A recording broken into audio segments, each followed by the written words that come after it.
Olá, pessoal, tudo bem? Deus abençoe. Voltamos com a nossa segunda aula e vamos começar falando de vacância. Bom, na primeira aula nós falamos um pouquinho das questões de provimento, nomeação, posse, exercício e agora nós falaremos da vacância. Bom, o artigo 31 ele começa dizendo quais são os casos em que eu tenho a vacância de um cargo. Deixa eu pegar aqui minha caneta e vamos lá. A vacância do cargo público ele vai decorrer de, ou seja, eu tenho hipóteses nas quais a vacância ela vai ocorrer. Primeira delas, exoneração. Então, se eu tenho um servidor que foi exonerado, aquele cargo dele fica em vacância, fica vago, ou seja, fica vago. Vacância, vago. Inciso 2. Se eu tenho um servidor que foi demitido, vacância. Promoção. Se eu tenho um servidor que subiu, né?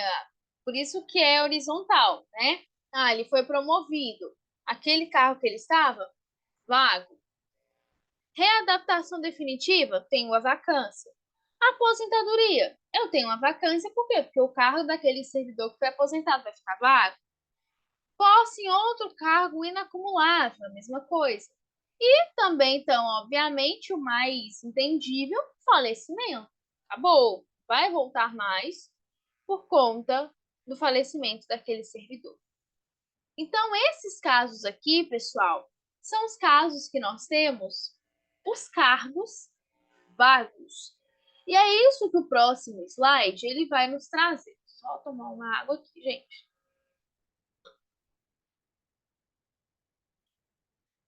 Ou seja, vacância seria uma desocupação do cargo. O cargo que estava ocupado, ele passa a ficar vago. Então, o fulano, ele estava no exercício naquele cargo, faleceu, foi demitido, foi exonerado. Então, aquele cargo que ele estava ocupando, ele vai ficar vago, em vacância. Artigo 32. A exoneração, então, quando eu estiver falando de um cargo exonerado, a exoneração de cargo, ela pode se dar em dois casos. Primeiro caso, a pedido do próprio servidor, ou seja, por sua livre e espontânea vontade, e de ofício. Como eu falei na primeira aula, de ofício seria o caso, por exemplo, vamos imaginar, da própria administração exonerar aquele servidor. Só que, só que, se eu falo da exoneração de ofício, eu tenho em alguns casos, que ela vai ocorrer. Ou seja, se o próprio servidor vir e fala, eu não quero mais, ele vai ser exonerado. Mas agora, a administração não pode, em qualquer caso, exonerar o servidor. Tomei birra daquele servidor, vou exonerar ele. Não, não é assim. Primeiro deles, inciso 1 do artigo 32, seu parágrafo único. Eu posso exonerar de ofício se não forem satisfeitas as condições do estágio probatório. Não foi eficiente, não tem disciplina, não tem assiduidade, não foi compatível, é um primeiro caso. Inciso 2. Aquele caso que, tendo tomado posse, o servidor não entra em exercício no prazo estabelecido. Ou seja, ficou ali, como que fala? Pescando e não entrou em exercício. Por que ele vai continuar se não entrou em exercício? Vai ser exonerado de ofício. O artigo 33 me dá a hipótese se eu estiver falando de um cargo de uma exoneração de cargo em comissão e a dispensa de função de confiança. Ela vai se dar em dois casos.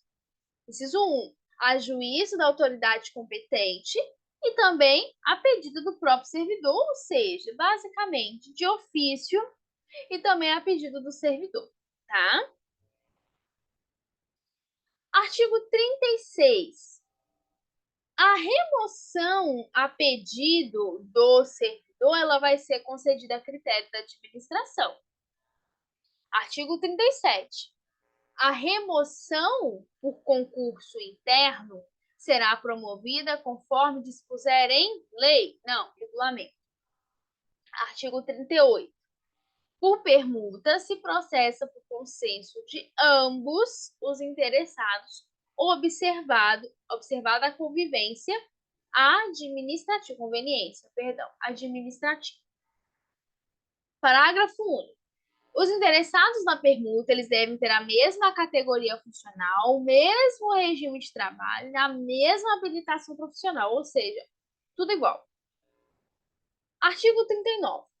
Se eu falo de uma remoção de ofício, dar-se-á pelo interesse público, ou seja, se a própria administração vai remover de ofício, basilar a essa remoção está o interesse público. Porque, principalmente, quando nós vamos estudar a administração como um todo, nós vamos ver que o interesse público é o basilar. Se tem uma pilastra base da administração, é o interesse público. Essa remoção, ela depende de prévia justificativa da autoridade competente, como eu falei. Não é dispensar porque não gostei daquele ali, tchau, não gostei daquela ali, tchau. Não, não é isso. Você tem uma prévia justificativa que vai caracterizar a desnecessidade do serviço prestado por aquele servidor naquela sua atividade de sua lotação, ou seja, para onde ele foi lotado, onde ele está exercendo a sua função. Ou seja, eu preciso deixar claro o que caracteriza a desnecessidade daquele servidor. Ou seja, eu preciso deixar claro o que ele não tem feito ou o que ele tem feito que não tem sido de acordo com o interesse público. E não simplesmente dispensá-lo, tirá-lo, removê-lo por removê-lo. Ok? Vamos lá. Mudando aqui. Redistribuição. O que significa a redistribuição? Eu vou ter nos casos, deixa eu pegar aqui minha caneta e trocar a cor.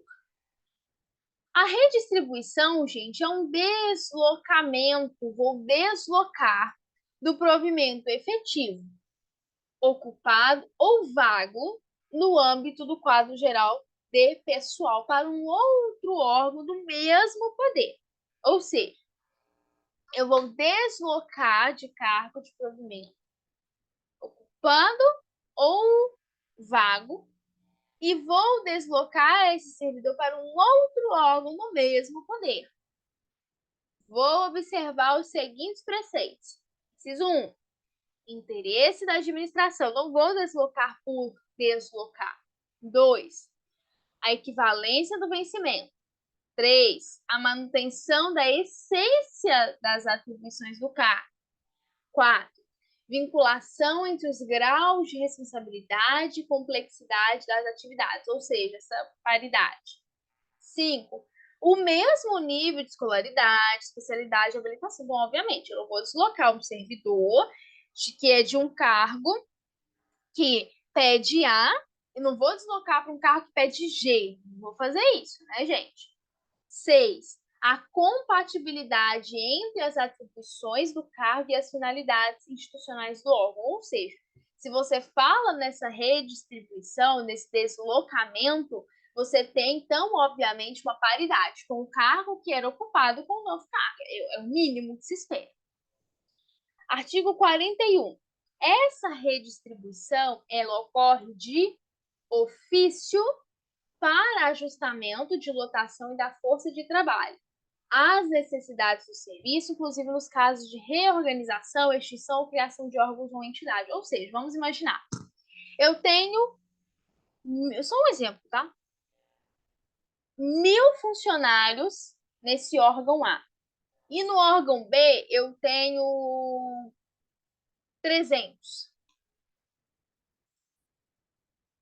A administração pode vir e falar, poxa, eu estou precisando de quadro daquele pessoal naquele órgão e não tenho. Ou seja, você pode ter essa redistribuição para um ajustamento de lotação.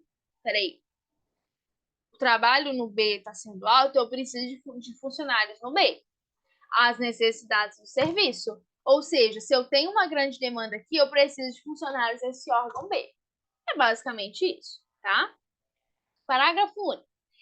Se eu estiver falando na reorganização ou extinção de algum órgão, de alguma entidade, extinto o cargo declarada a sua desnecessidade no órgão ou entidade, o servidor estável que não for redistribuído, ou seja, que não for mandado para uma outra, eventualmente um outro órgão, ele vai ser colocado em disponibilidade, como nós já discutimos isso, até o seu aproveitamento. Ou seja, vamos de novo para o exemplo. Joãozinho, o cargo dele foi extinto. Se ele não foi transferido, relocado para um outro lugar, ele vai ficar em disponibilidade até ser reaproveitado. Ou seja, Joãozinho, ó, vai ficar aqui até que você venha ser aproveitado em outro carro. E não é assim, olha, chispa, tchau, some. Não, não é isso, tá? Não é isso. Bom, o artigo 42, ele vai dizer acerca da substituição. A substituição é quando eu tenho uma designação do servidor para temporariamente. Definitivamente, não. Temporariamente. Substituição é temporária. Inciso 1. Exercer as atribuições de outro ocupante em caso efetivo em comissão que estiver afastado em qualquer tipo. Então, por exemplo, afastado, vamos imaginar um exemplo. Caso de saúde, ficou afastado, dá um tempo afastado. Coloca a pessoa. Mas tem a questão de eu colocar em outro cargo que seja compatível. Sim, você tem esse caso. Mas em caso que você tenha aquele afastamento temporário, você vai ter alguém para substituir, obviamente. Então vamos imaginar. Maria está afastada do cargo dela. Até ela voltar, o cargo dela vai ficar vago, e aí o que vai acontecer? Alguém vai ali temporariamente até que ela venha regressar. 2. Para responder pelas atribuições de cargo vago, ou seja, vacância, né, como nós já falamos. E o artigo 43. A substituição, ela dar-se-á por força da autoridade competente, ou seja, quase também de ofício. Parágrafo 1º. No caso dessa substituição de cargo, perdão, de ocupante de cargo, o substituto ele vai ter o vencimento igual ou equivalente ao padrão de maior valor do substituído, se for o caso. Parágrafo 2º. Em um caso excepcional, atendida a conveniência da administração, o titular do cargo de direção, chefia ou assessoramento, ele pode ser nomeado ou designado cumulativamente como substituto para um outro cargo, até que se verifique a nomeação, reassunção ou designação de titular. Artigo 44. Quando que essa substituição vai cessar? Tá bom. Maria está ali substituindo Joana. Ok. Quando que Maria, já que é temporário, quando que Maria vai sair daquele cargo de substituição? Quando que vai cessar? Com o retorno titular, Joana volta para o cargo, ou seja, Maria vai ter que voltar para o seu antigo cargo, o provimento de cargo e a extinção do cargo, ou seja, não existe mais aquele cargo, vai cessar automaticamente os seus efeitos, tá bom? Bom, até a nossa aula de número 3, que nós vamos resolver, como eu prometi para vocês, questões, tá bom? Fiquem com Deus, um grande abraço e até mais. Tchau, tchau.